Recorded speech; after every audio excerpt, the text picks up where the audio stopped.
Assalamualaikum warahmatullahi wabarakatuh. Apa kabar para sahabat semua? Mudah-mudahan para sahabat senantiasa sehat dan senantiasa dimudahkan semua urusannya oleh Allah. Sampai jumpa lagi para sahabat semua di channel Rumah Cerita. Kali ini para sahabat masih ditemani oleh Pak Tono. Dan channel ini saat ini senantiasa mempersembahkan cerita-cerita horor dan misteri, dan biasanya kami upload setiap malam jam 7 malam. Kali ini Pak Tono akan membawakan sebuah cerita kiriman dari Erik Muhammad. Kiriman cerita dari Erik Muhammad ini berjudul Hantu Pun Bisa Apes. Namun sebelum Pak Tono melanjutkan ceritanya, silahkan para sahabat semua untuk menekan tombol subscribe yang ada di bawah, karena jika para sahabat sudah menekan tombol subscribe, maka para sahabat akan mendapatkan notifikasi pemberitahuan jika channel ini upload cerita terbaru. Cerita seram dimulai. Malam itu beberapa orang pemuda tengah pergi ke kampung sebelah. Saat itu Doni, Ismail, dan Yusuf, tiga orang pemuda itu berjalan ke kampung sebelah. Ya, memang saat ini ketiga pemuda ini tidak mempunyai pekerjaan tetap. Pekerjaan yang mereka lakukan adalah pekerjaan ala kadar dan seadanya. Dan ketiga orang pemuda itu malam itu berniat untuk pergi ke kampung sebelah menemui salah seorang kerabat mereka yang ada di kampung sebelah. Ya, mereka ingin ketemu dengan Pak Irman. Ya, Pak Irman adalah salah seorang paman dari Doni yang saat ini berusia 24 tahun. Doni saat itu mengajak Ismail dan Yusuf. Ya, tiga orang itu usianya hampir sebaya, cuman Ismail aja yang usianya berbeda 1 tahun, yaitu Ismail saat itu berusia 23 tahun. Malam itu mereka pergi ke rumahnya Pak Irman sekitar jam 10 malam. Ya, mereka sampai di rumah Pak Irman jam 10 malam, dan mereka niatnya malam itu adalah ingin menunggui kelahiran dari anak Pak Irman yang paling kecil, karena istri Pak Irman yaitu Ibu Ima yang berusia 51 tahun saat itu tengah melahirkan. Dan saat itu biasanya di kampung seperti itu anak-anak muda mereka kemudian terlibat dalam sesuatu yang tidak baik. Ketiga orang itu ternyata oleh beberapa orang temannya disuguhi minuman beralkohol. Ya, itu maksudnya adalah untuk menggoda ketiga orang pemuda itu sebagai bahan candaan mereka. Dan malam itu sekitar jam 11 lebih, ketiga orang pemuda itu lalu berniat untuk pamitan pulang ke kampungnya. Saat itu mereka terus berjalan menyusuri jalan setapak untuk menuju ke kampung mereka. Ya, kampung mereka itu memang sebenarnya tidak jauh para sahabat. Jaraknya hanya sekitar 2 km saja, namun jalan yang mereka lalui adalah jalan setapak yang begitu gelap jika di malam hari. Mereka harus melewati semacam hutan kecil yang jika malam suasananya begitu sepi dan sangat menakutkan untuk sebagian orang. Namun ternyata ketiga pemuda yang sudah terpengaruh minuman keras itu saat itu berjalan dengan santai saja. Hingga pada suatu saat mereka melewati sebuah pohon besar, yaitu pohon beringin. Dan dari kejauhan mereka mendengar suara-suara yang tidak biasa di pohon beringin itu. Saat itu mereka mendengar suara tawa yang begitu nyaring dari pohon beringin itu. Suara tawa perempuan yang begitu keras membahana. Namun mungkin karena pengaruh minuman yang mereka minum, sehingga saat itu logika dan pikiran mereka menjadi berbeda. Mereka tidak takut dengan situasi yang ada saat itu, bahkan mereka terkesan cuek. Ya, mereka saat itu sebenarnya posisinya belum mabuk tapi sudah fly. Bahkan ketika mereka saat itu melihat bayangan wanita dengan pakaian berwarna putih yang duduk di salah satu dahan. Mereka tampak menunjuk-nunjuk pada sosok yang tengah duduk itu. Doni saat itu kemudian berkata kepada Ismail, "Tuh, cewek aja berani naik pohon, masa kita nggak berani sih? Mbak, turun mbak, kenalan mbak," kata Doni menyapa makhluk yang ada di atas. Makhluk yang ada di atas itu kemudian tertawa dengan melengking dan sangat menakutkan. Namun, apalah artinya tawa itu untuk ketiga orang pemuda yang dalam kondisi setengah mabuk. Hingga akhirnya mereka meneruskan perjalanannya. Dan di samping pohon beringin itu, saat itu mereka mendengar ada suara anak ayam. Mereka kemudian berebutan untuk menangkap anak ayam itu, karena saat itu mereka melihat ada 3 ekor anak ayam kecil-kecil.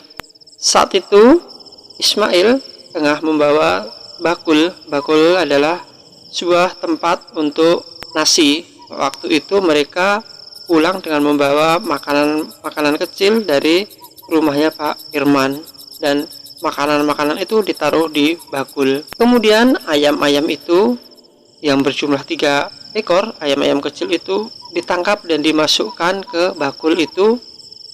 Dan tak lama kemudian nampaklah induk ayam yang ada di situ, yang kemudian ditangkap juga oleh ketiga orang pemuda itu. Ayam itu kemudian dimasukkan mereka ke dalam bakul itu, dan saat itu Yusuf kemudian melepaskan bajunya dan dipakai sebagai penutup dari bakul itu. Lengkaplah saat itu 3 ekor anak ayam dan 1 ekor indukan ada di bakul itu. Mereka lalu membawanya, dan saat itu mereka berniat akan memasaknya jika mereka nanti sampai di rumah. "Wah, rezeki nih, kita bisa masak ayam nih malam ini," kata Yusuf kepada Ismail. Iya, enak nih. Kayaknya kita makan besar nih malam," kata Ismail kemudian.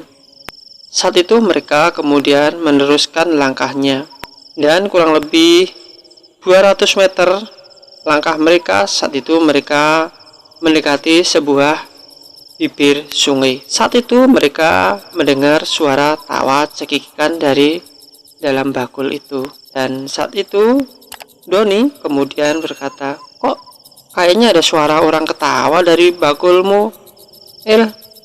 kata Doni kepada Ismail. "Iya, coba dibuka," kata dia. Dan kemudian ketika dibuka, tampaklah saat itu ada 2 kepala yang ada di situ. Kepala itu tampak begitu menakutkan.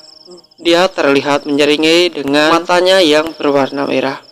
Penampakan itu sungguh sangat menakutkan untuk orang biasa pada umumnya. Namun karena ketiga pemuda ini dalam kondisi setengah mabuk, ketiga pemuda ini tidak terlalu menghiraukan. Bahkan kemudian Doni berkata, "Wah, kita nangkap hantu, lumayan. Enak nih nangkap hantu. Besok kita bisa pamerin ke orang-orang. Udah, jangan dilepas."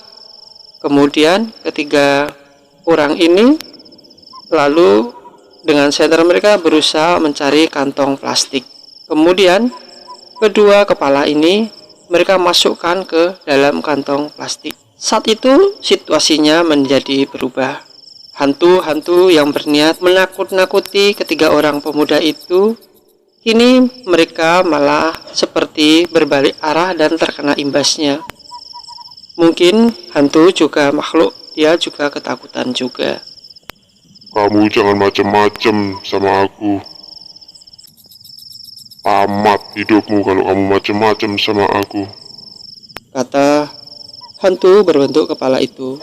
Doni kemudian berkata, "Il, kayaknya hantunya ngancam-ngancam kita, Il. Udah biarin, besok buat tontonan ini terang aja, ngancam-ngancam juga biarin. Bisa apa dia udah masuk ke plastik," kata Ismail kemudian. Mereka kemudian meneruskan perjalanan, sehingga beberapa saat kemudian mereka akan memasuki kampung itu. Rupanya karena sudah mendekati kampung dan ingin masuk ke kampung, hantu-hantu ini pun saat itu kemudian menjadi panik dan ketakutan.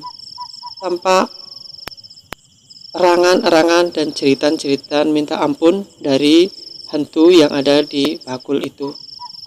Dan saat itu Yusuf tertawa mendengar suara-suara erangan dan minta tolong dari sosok hantu yang ada di bakul itu.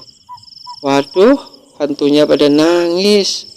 Tapi nggak apa-apalah, besok ini mungkin kalau diperlihatkan ke orang banyak, mungkin malah banyak yang nonton, soalnya hantunya bisa nangis. Udah nggak apa-apa, bawa pulang.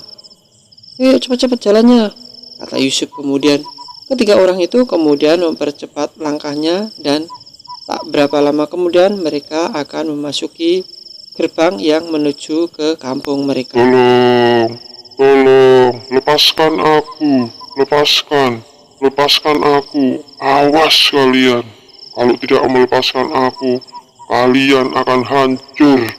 Rupanya makhluk itu terus mengancam kepada ketiga orang pemuda itu. Namun ancaman itu malah dibalas dengan candaan dan ketawaan oleh ketiga orang pemuda yang saat itu masih dalam pengaruh minuman keras. Wah, ngancam terus. Bagus ini, besok buat pameran. Kayaknya untung besar kita besok, kata ketiga orang pemuda itu secara bersamaan. Baiklah, kamu minta apa dari aku? Aku akan kabulkan. Apa kamu minta uang atau minta apa? Kamu akan aku kabulkan, kata makhluk itu yang terlihat begitu panik karena sebentar lagi dia akan memasuki gerbang yang menuju ke kampung itu. Doni kemudian berkata, "Ya udah, kamu aku lepasin. Tapi aku mau uang nih, soalnya aku mau beli sawah," kata Doni kemudian. Ismail dan Yusuf pun juga ternyata berkata seperti itu. Ya sudah, kalau mau dilepasin nggak apa-apa. Yang penting kamu ngasih duit aku yang banyak. Soalnya kalau kamu buat tontonan juga banyak juga duitnya, kata Yusuf kemudian. Makhluk itu kemudian terlihat menangis dan meraung-raung meminta ampun kepada ketiga orang pemuda itu. Tolong, lepasin aku. Tolong, aku bisa hancur jika kena sinar matahari. Tolong. Makhluk itu terus menghibah kepada tiga orang pemuda itu. Namun ketiga orang pemuda itu tetap cuek dan melanjutkan langkahnya. Baik, aku mengaku kalah. Aku akan berikan uang itu kepada kalian. Ya sudah, kalau kamu bisa ngasih uang, penuhin bakul ini dengan uang 100 ribuan. Kamu akan aku lepaskan. Kalau kamu tidak memenuhi bakul ini dengan uang 100 ribuan, maka jangan mimpi kamu tidak akan aku lepaskan sampai kapanpun. Kalau kamu tidak bisa, kamu tidak akan aku lepaskan, kata Doni kemudian. Dan benar saja, beberapa saat kemudian bakul-bakul itu telah terisi uang. Dan kemudian Doni berkata, "Kalau sampai uang itu hilang, kamu akan aku cari dan kamu akan aku kejar." "Mana aku potong dulu rambutmu," kata Doni. Tolong, kamu jangan potong rambutku. Sudah, uang ini tidak akan hilang. Dan saat itu Doni sudah tak peduli lagi. Dia segera mengambil pisau yang tadi dibawa yang ada di bakul itu. Pisau itu segera dikeluarkan dan rambut yang ada di hantu itu segera dipotongnya, dan hantu itu hampir saja kepalanya seperti gundul dan rambut itu kemudian disimpannya. Hal itu karena Doni teringat dengan cerita beberapa orang sesepuh di kampung itu bahwa jika melihat hantu seperti itu maka rambutnya harus dipotong karena itu adalah pesnya mereka. Dan saat rambutnya dipotong, kemudian karena uang yang ada di bakul itu sudah penuh, Doni kemudian melemparkan kedua kepala itu ke jalan raya yang ada di kampung itu. Dan hantu itu pun kemudian langsung terlihat terbang melayang dan hilang dari pandangan ketiga orang pemuda itu.